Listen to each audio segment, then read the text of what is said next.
کہتے ہیں مجلس میں ایک شخص آتا تھا بوڑھا. اب ظاہر ہے لوگ جب مجلس میں آتے ہیں تو مجلس کے آداب ہیں، مجلس کے طریقے ہیں.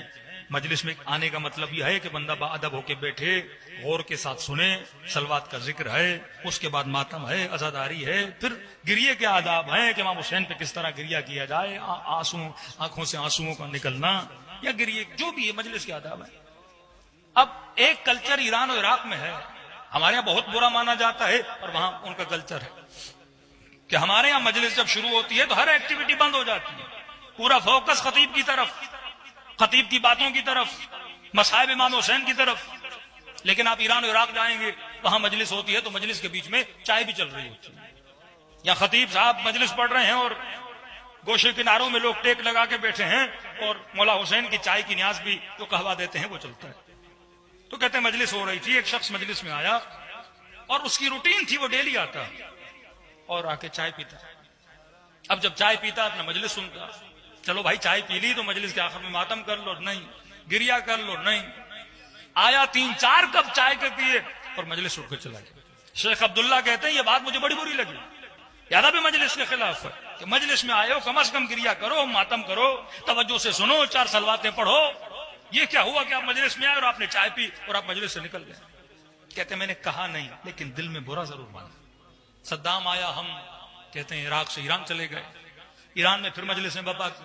کہتے ہیں 1.5 سال کے بعد مجھے مجلس میں وہی بندہ نظر آیا جو عراق میں نجف میں مجلس سننے آتا تھا. میں نے کہا شاید بدل گیا ہو، لیکن یہاں پر بھی اس کی یہی روٹین تھی. مجلس شروع ہوئی اور اس نے چائے پینا شروع کی اور 3-4 کپ پیے اور پھر نکل گیا. میں نے کہا بندے خدا نہ وہاں پہ سدھرا نہ یہاں پہ سدھرا، وہی کام ہے اس کے. نہ غور سے مجلس سنتا ہے، نہ ماتم کرتا ہے، نہ گریا کرتا ہے، بس آیا اور 3-4 چائے کے کپ پہ کے نکل جاتا ہے. کہتا 1.5-2 سال کے بعد اس کا انتقال ہو گیا، یہ دنیا سے چلا گیا.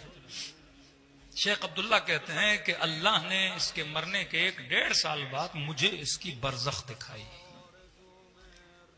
ظاہر ہم جتنے بھی مومنین اس دنیا سے جائیں گے عالم برزخ میں جائیں گے.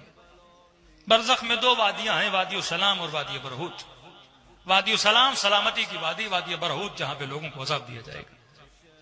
کہتے ہیں اللہ نے مجھے اس کی برزخ دکھائی، نہ رشتہ دار ہے نہ کچھ، کیونکہ اس کے ذہن میں اس مومن کے لیے خیال تھا جو برا خیال تھا، یہ چائے پینے والا ہے، اس کو کیا اجر ملے گا، یہ جنت میں تھوڑی جائے گا، یہ تو شاید تو ہی نہ مجلس کر رہا ہے، نہ گریا نہ ماتم نہ سن رہا ہے، آیا چائے پی کے چلا گیا.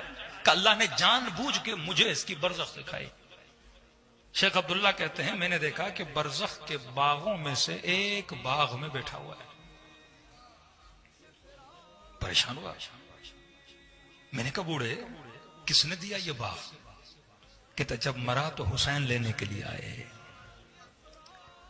اور مجھے کہا کہ یہ باغ لے، ابھی چھوٹا ہے، ابھی یہاں پہ رہ، عالم قیامت میں تجھے اور بڑا باغ عطا کیا جائے گا.